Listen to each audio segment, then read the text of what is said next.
Hadirin jamaah Jumat yang dimuliakan Allah Subhanahu wa taala. Ada seorang laki-laki. Beberapa saksi menyatakan bahwa dia menganut ateis. A tidak, T Tuhan, is keyakinan. Keyakinan yang menyatakan tidak ada Tuhan. Dia sebenarnya ateis. Namanya Theodor Herzl. Dia berkeinginan membuat sebuah negara. Maka dia pun mempelajari mitos yang ada dalam agama nenek moyangnya. Akhirnya setelah dia pelajari, dia pun membuat sebuah gerakan. Gerakan itu diambil dari nama salah satu bukit yang dimuliakan nenek moyangnya, bernama Bukit Zion. Gerakan itu disebut gerakan Zionis. Lalu kemudian dalam keyakinan nenek moyangnya, mereka menunggu Mesias yang akan datang di akhir zaman, yang akan membebaskan mereka dari perbudakan. Dan Mesias itu akan datang kalau cukup 5 syarat.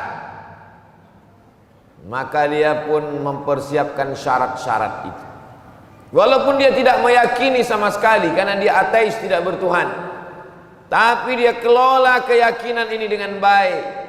Karena kalau dia kelola dengan baik, dia tahu dia akan bisa membuat sebuah negara dengan gerakan ini. Yang pertama, bagaimana supaya Mesias itu datang?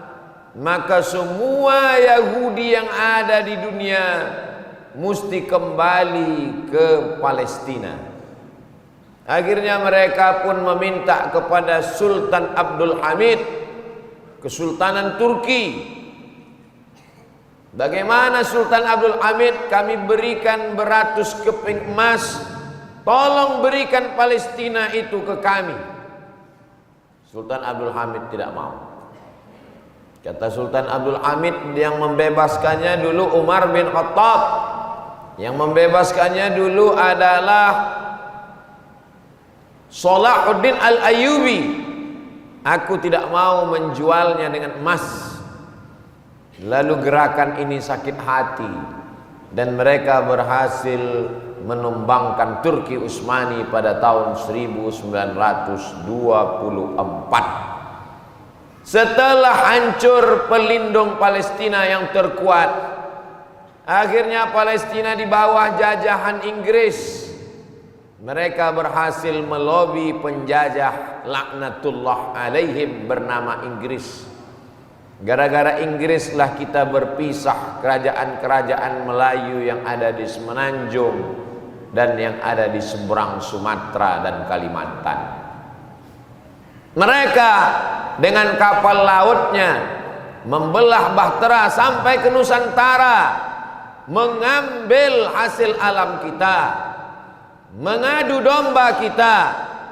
Yang menjajah Indonesia Belanda, yang menjajah Malaysia, Brunei Darussalam, Singapura adalah Inggris.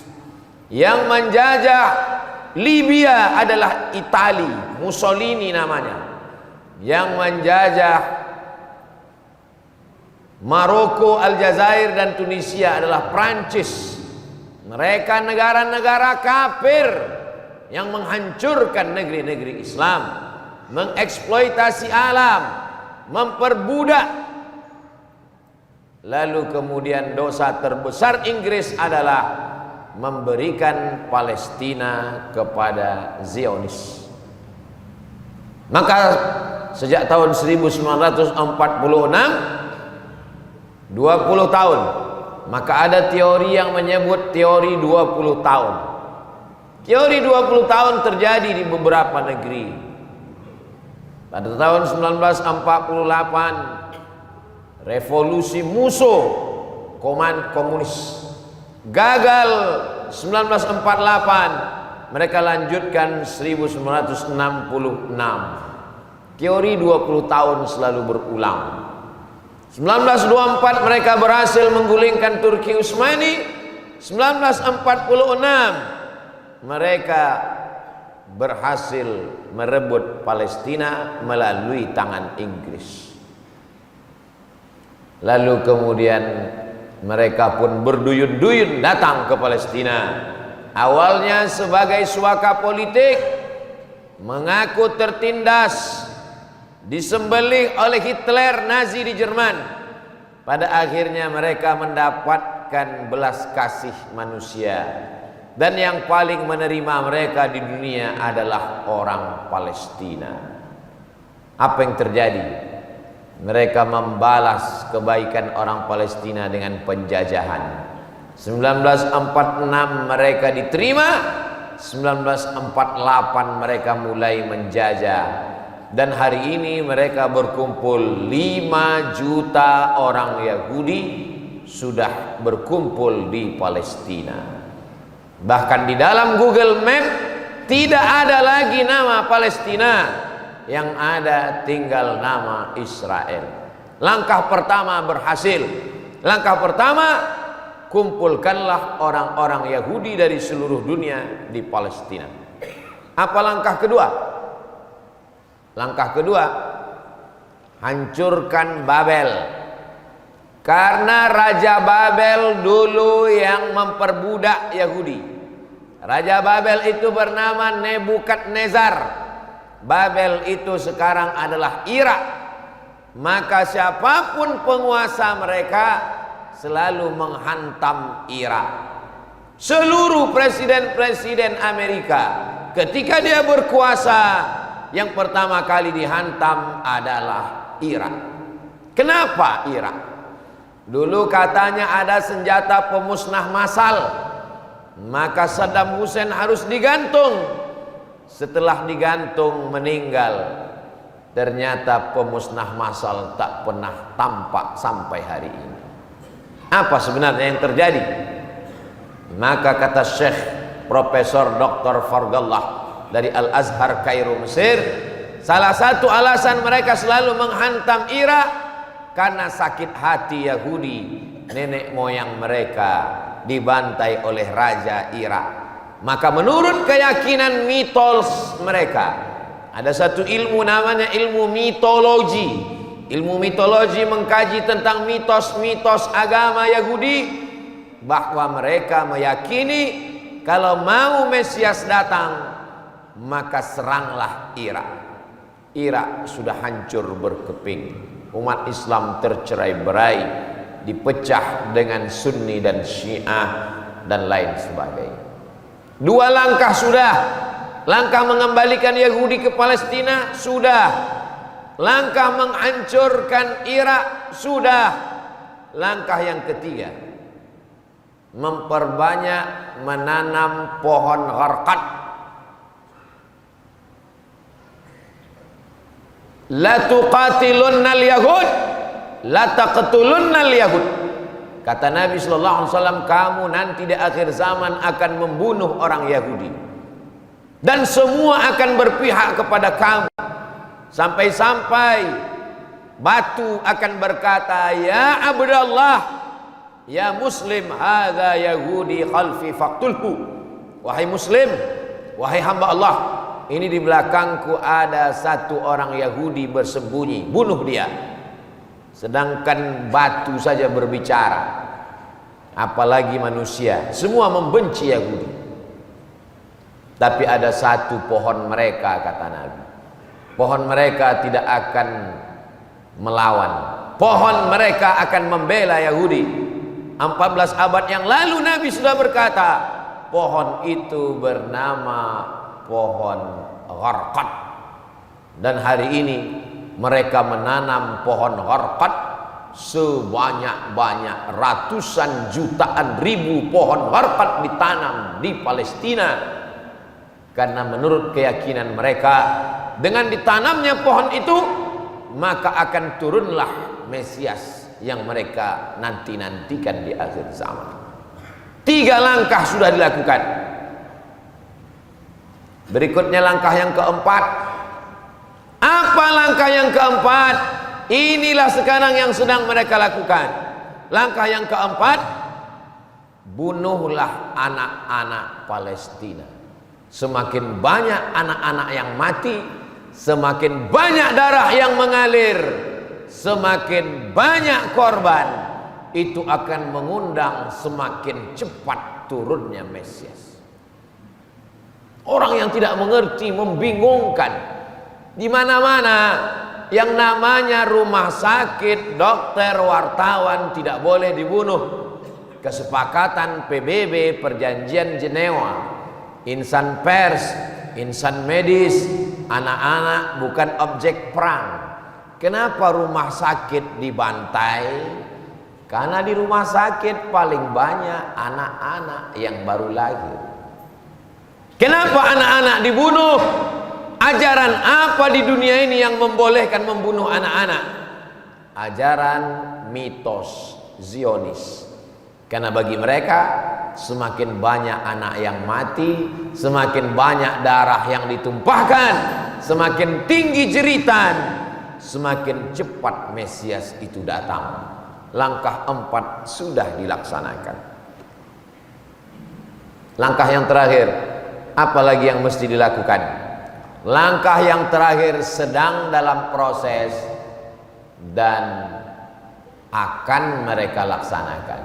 Di sekeliling Masjidil Aqsa digali lobang-lobang terowongan. Supaya apa? Supaya Masjidil Aqsa ambruk, tumbang, jatuh ke bawah. Setelah jatuh, mereka pun akan membangun the Temple of King Solomon, kuil Solomon. Karena menurut mereka syarat yang terakhir supaya Mesias turun, maka bangunlah kuil Solomon, nanti dia akan turun. Gambarnya, arsitekturnya sudah lengkap, bukunya sudah, dan mereka sedang menanti-nantikan itu. Rakyatnya percaya, semua percaya, padahal itu dibangun atas mitos. Siapa yang mengungkap itu? Bukan orang Islam. Namanya Roger Jaroudi dari Paris, Prancis. Dia seorang ateis, komunis. Allah membuka hati dan pikirannya. Dia menjadi muslim, masuk Islam.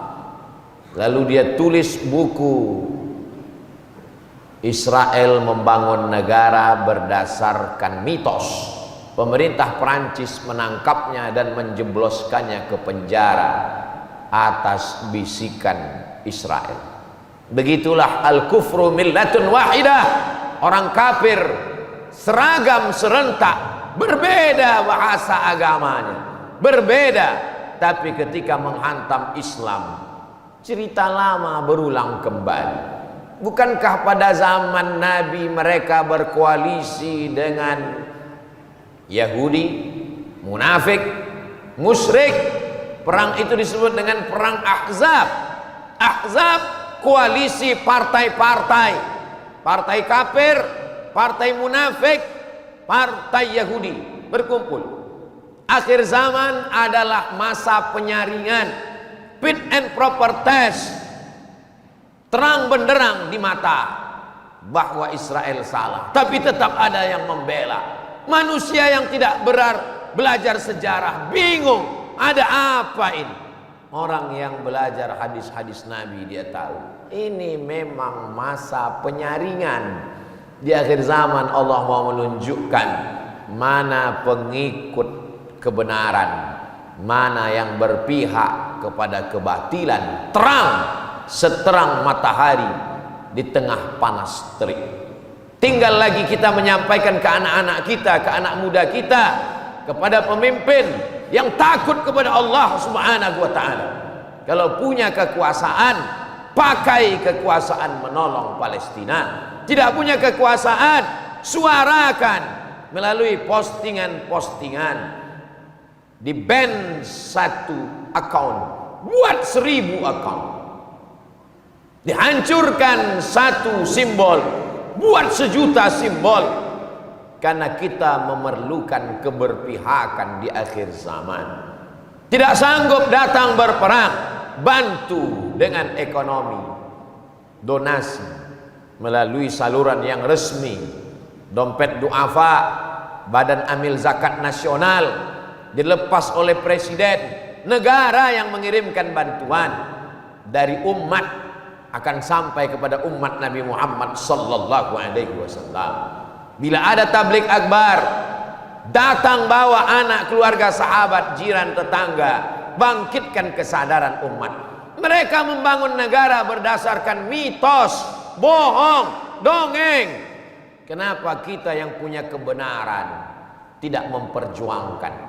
Ternyata mitos pun kalau diyakini bisa terwujud. Kenapa kebenaran diinjak-injak? Mitos, bohong, dongeng kalau diperjuangkan menjadi kenyataan. Kenapa kebenaran tidak terwujud menjadi kenyataan? Karena kita tidak percaya. Di akhir zaman kata Nabi, man ya'ish ba'di fasayara ikhtilafan katsira. Siapa yang hidup sesudah aku nanti di akhir zaman, dia akan melihat banyak sekali persengketaan. Lalu yang selamat siapa? Alaikum bisunnati, berpeganglah kamu kepada sunnahku, wa sunnatil khulafa'ir rasyidin, dan sunnah khulafa' ar-rasyidin al-mahdiin. Mereka mendapat hidayah min ba'di, sesudah aku mati. Abdu 'alaiha bin nawajiz, gigit pakai gigi geraham. Jangan pegang dengan tangan, akan terlepas. Gigit pakai gigi geraham. Wa in qutti'ta, walaupun kau dipotong-potong. Wa in hurriqta, walaupun kau dibakar, melepas kulit dagingmu dari tulang, kau tetap akan menolong kebenaran. Barakallahu li wa lakum fil Qur'anil azim, wa nafa'ani wa iyyakum bima fihi minal ayati wa dzikril hakim, wa taqabbala minni wa minkum tilawatahu innahu huwal ghafurur rahim.